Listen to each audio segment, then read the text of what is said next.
Hi, friends, viewers of YouTube. Good morning.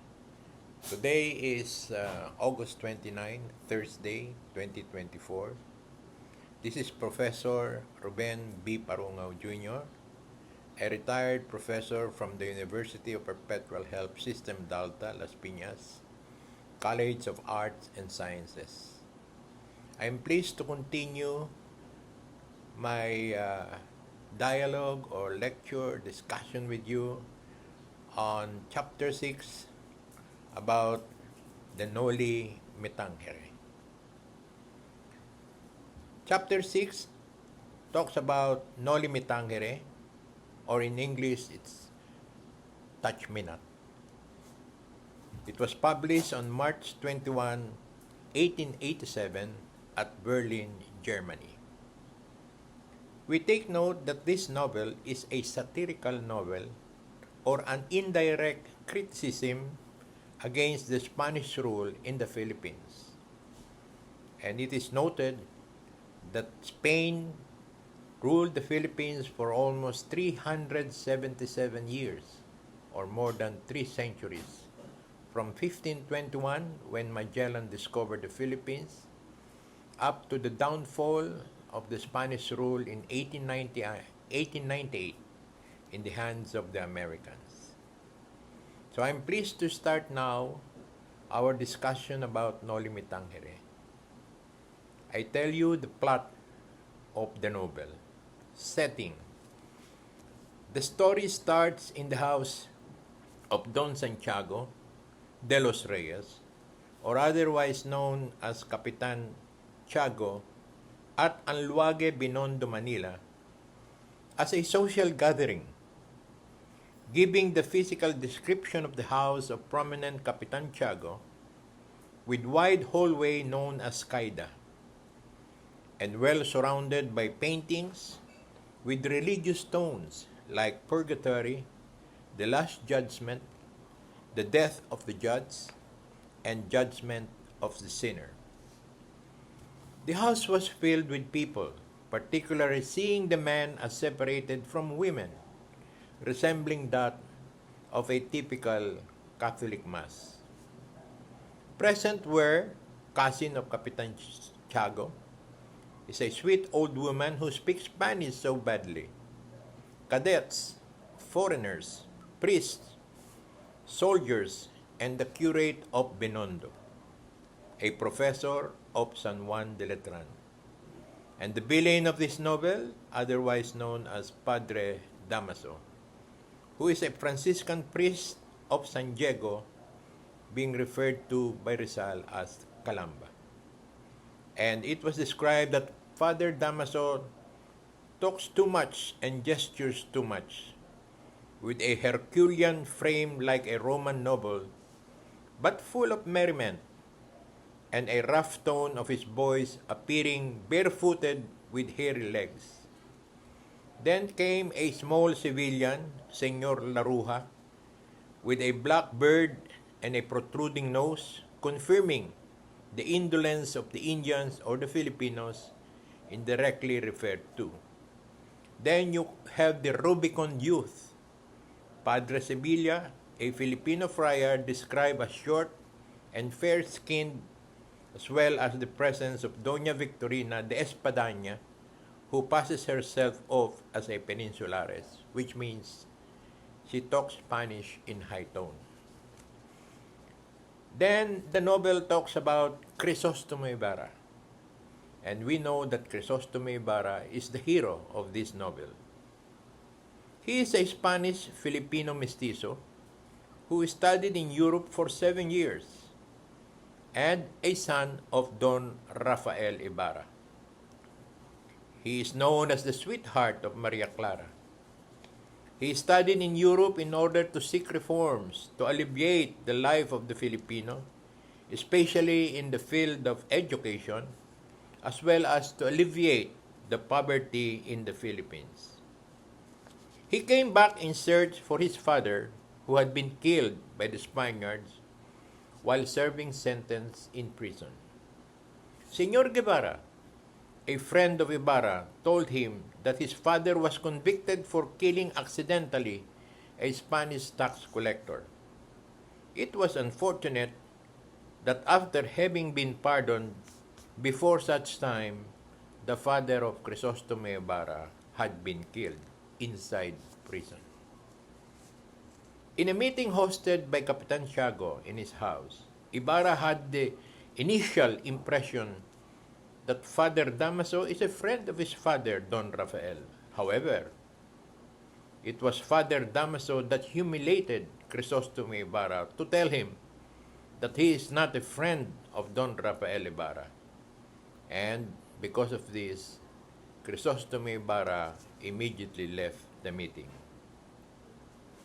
Third, after knowing that his father was unjustly killed by the Spaniard while in prison, Crisostomo Ibarra diverted his attention to plan building a school in San Diego, now referred to as Calamba. But he was warned by the schoolmaster that in matters like this, Father Damaso intervenes. Notwithstanding so, Crisostomo Ibarra continued building the school in San Diego, and the same was blessed at such time, even if the school had not been completely finished. However, upon completion, the church official decided to bless said school building. Elias, a good friend of Ibarra, described as a good boat or one who managed a boat and also a bandit, came to warn Ibarra of a plan by the Spanish friars to kill Ibarra. But Ibarra brushed this aside. However, the incident came true, and now Ibarra believes that he has really adversaries. The fourth, during this school blessing, Father Damaso came uninvited and gave negative remarks on the school and the racial rudeness against the Filipinos. This led to physical violence when Ibarra punched Father Damaso. And when about to kill this Father Damaso, Maria Clara intervened and stopped Ibarra from doing so. And the latter gave in. However, this incident prompted the father of Maria Clara, Capitan Tiago, to curtail or stop the relationship of Maria Clara to that of Crisostomo Ibarra. Father Salvi, a secret admirer of Maria Clara, who is Father Salvi is a Spanish friar, took advantage of this separation of Ibarra and Maria Clara. Father Salvi, with the help of a certain Lucas, thought to plan and kill Crisostomo Ibarra and find way to have him arrested and later found guilty. With the help from Elias, Ibarra made an escape. However, this escape caused the death of Crisostomo Ibarra. Knowing the death of Crisostomo Ibarra, Maria Clara entered nunnery. It was known by Ibarra that Maria Clara is not really the daughter of Capitan Tiago, but the real biological father of Maria Clara is the villain in this novel, Father Damaso. In this novel, Rizal brilliantly described the Philippine society and explains the evils present at that time in the Philippines. And the Filipinos could not bear the same. In this novel, memorable characters were mentioned to depict the sad plight of the Filipino people.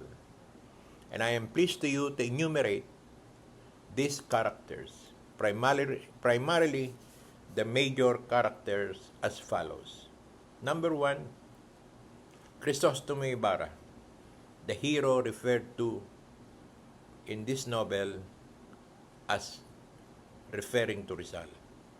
Maria Clara, the sweetheart of Ibarra. Capitan Tiago, the known father of Maria Clara but not the biological one. Father Damaso, the villain of this novel, whose full name of Father Damaso is Damaso Berdo V as in victory, verdolagas. Number 5, Sisa, the mother who got insane after losing the sons Basilio and Crispin. Basilio is the eldest, Crispin the younger, and said to be charged with stealing the money of the church, and he was killed. Padre Sevilla, his full name is Hernando de Sevilla, is a Filipino friar described as short and fair-skinned. Padre Salvi, Spanish friar known as Bernardo Salvi and secretly in love with Maria Clara. Piroso Potasio, also known as Don Anastasio, who is an older man whom Ibarra seeks advice to, but the town thinks that he is mad, but otherwise he is really a wise man. Pilosopo Tasio. Don Tiburcio is the Spanish husband of Doña Victorina, and said Don Tiburcio is limp and submissive to the wife, and said Don Tiburcio pretends to be a doctor. Doña Victorina, also known as Victorina de los Reyes de Espanada. She is a woman who passes herself off as Peninsulares, or in Tagalog, mapagmataas magsalita ng Kastila. Doña Consolacion, she is the wife of the Alferez.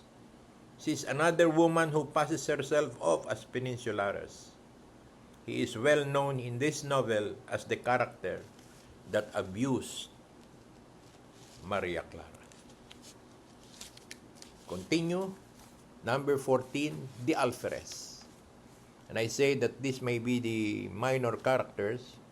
The Alferez is the chief of the Guardia Civil and mortal enemy of the priest for the power in San Diego, Calamba.